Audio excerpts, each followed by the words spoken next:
to stimulate a new generation of engineers. Now, I knew, and Andy knew, that as a result of our land speed records, and we've held that world record now for 27 years, we knew that it had created a lot of engineers. We've got no data, of course, but it's purely circumstantial, but we knew that it created engineers. So this might work.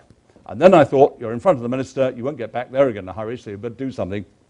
So I stood up, and I shook the guy's hand, and I said, we'll do it. He was absolutely appalled. And all he could say to me was, I'm not giving you any money, which was a very odd response, but anyhow, there you go. And so I said, I don't care a damn, we'll bloody well go and do it. We walked out and we left him with his mouth open.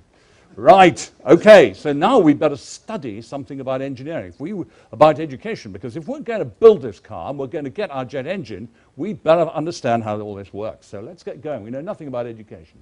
Okay, what's happening in our country? There's Lord Leach's report of 2005.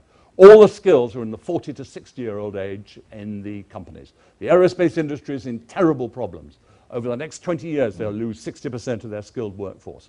Something has gone wrong in this place. That's IT professional skills. The magenta line at the top is basically the population of IT professionals, and the blue line is people applying for computing courses. Something has gone wrong. PISA, Program for International Student Assessment. Where we were in 2000 was 8th, 4th, and 4th, and now we're 17th, 24th, and 14th. We're just not hacking it. I mean, there's something seriously wrong. We should be up the top. It's a fantastic nation, this. It's capable of doing all sorts of things. But we started asking the teachers, what's it like? And they say, teaching STEM is difficult. STEM, science, technology, engineering, mathematics. It's difficult. The kids aren't interested. They ask questions like, why do we need mathematics? As long as I can add and subtract and do a bit of simple multiplication and the occasional, why do we need it? Is STEM a dead language like Latin and Greek? Well, certainly the teachers are getting that. Nothing exciting is going on in Britain. So we then said to teachers, okay, well, what do you want? What we want is an exciting science and engineering project which we can follow day by day as it happens. There isn't anything exciting going on in Britain, and you can't excite the kids with wind turbines or electric cars. We move on. There is hope because an amazing thing happened. Right, okay, so this is 1900 to 2006, and it's the conferring of PhDs in the US, right? And you can see it sort of trots along the bottom until something starts to happen at 1962, and it climbs like Topsy. What was it? It was the manned space program. So if you can get a really exciting program that gets them all excited and worked up, then you can change the place. Now, it's very interesting. We're sponsored by Intel, and occasionally we meet up with sort of senior executives at NASA, because they're all fascinated by what we're doing. And we always show them that graph, and they say, God, did we do that? I said, yeah, you changed your nation. That's what you did. America was a bit of a basket case in the 1960s. But, guys, that enabled the development of the huge IT industry. You can do these things.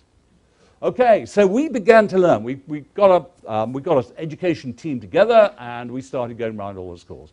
And it took us a long time to understand what was actually happening. So here, basically, is what it's about. It's about inspiration.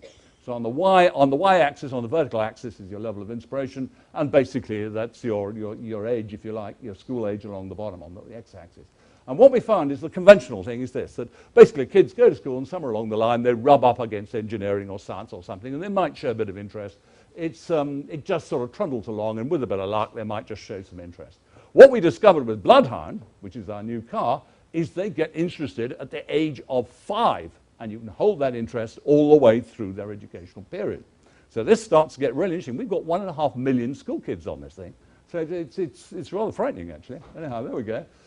What's happening in education? We've got the kids are doing 30 hours a week in school, and they're doing 45 hours a week on their computers. And so if you study things like the Khan Academy, you'll discover that actually they prefer to learn from online.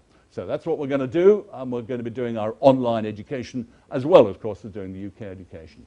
And that's our educational policy as far as this project's concerned. We're going to make all the data available on the project. So, for instance, all the CAD drawings on the car are up there on the web, and you can go and pull them down.